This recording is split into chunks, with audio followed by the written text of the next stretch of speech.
Donc je vous apporte le salut fraternel des camarades des Béton Lafarge dont je porte le mandat pour ce congrès, des camarades de mon syndicat, le SN Focos de Bretagne, et des camarades des camping-cars de Louisiane, et plus particulièrement à Jean-Louis Abotré. Donc depuis 2007, le président Macron, rapporteur adjoint d'Attali pour Sarkozy, ancien conseiller puis ministre de l'économie de Hollande, promettait le renouveau. Vous l'avez compris, en place depuis 2007, c'est la continuité et le libéralisme austère qui fête ses 10 ans. La sécurité sociale est considérée aujourd'hui dans le débat public seulement sous la forme d'un débat de comptables, éloigné des besoins humains. Un seul mot d'ordre, baisser les coûts. Les cotisations représentaient un salaire différé. Réduire sans cesse les dépenses de sécurité sociale s'apparentait à vouloir réduire ce salaire.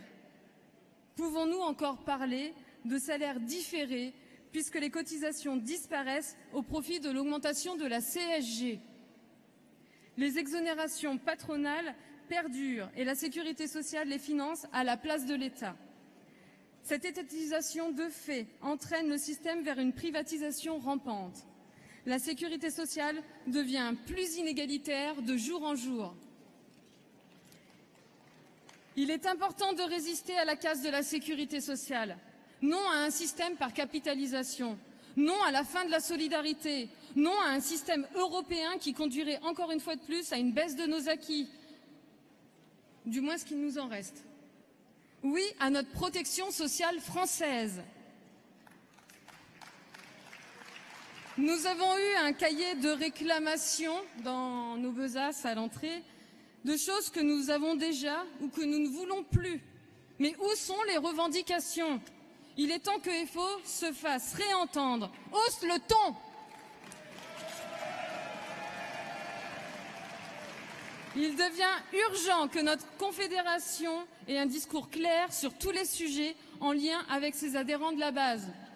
Nos revendications doivent tourner en boucle dans les médias. Nous attendons que notre futur secrétaire apporte tout son soutien à tous les camarades qui luttent et résistent et qu'il rassemble tous les militants, les adhérents, pour construire cette résistance indispensable à notre survie, la survie de notre liberté, notre égalité et notre fraternité. Il est également urgent de s'organiser et de construire la grève nationale unitaire pour bloquer le pays et pour donner plus de pouvoir à notre confédération. Fini l'éparpillement des luttes, on en a ras-le-bol. Nous avons besoin de tout le monde, actifs, chômeurs et retraités. Dans tous les rassemblements, les cortèges, les manifs, les piquets de grève, il faut expliquer nos revendications, les crier.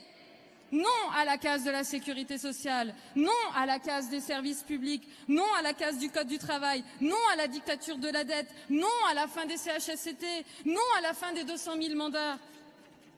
Retrait du PPCR, de la loi NOTRe, la MAP, El Khomri et les lois et ordonnances Macron.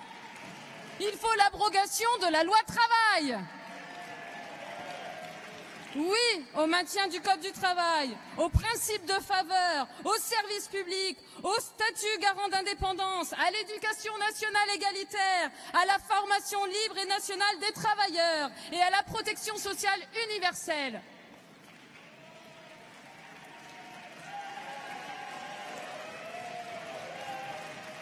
Mes camarades de chez Lafarge ont mangé le mur de la connerie du directeur de Lafarge qui vient d'être viré avec tout son staff et son chapeau. Ils m'ont mandaté afin que je vote pour la trésorerie et contre le rapport d'activité. Oui à la résistance, oui à la reconquête sociale de tous les syndicats unis. Vive le syndicalisme et indépendant, vive la CGT-FO. Merci à tous, bon appétit et bonne nuit. Merci.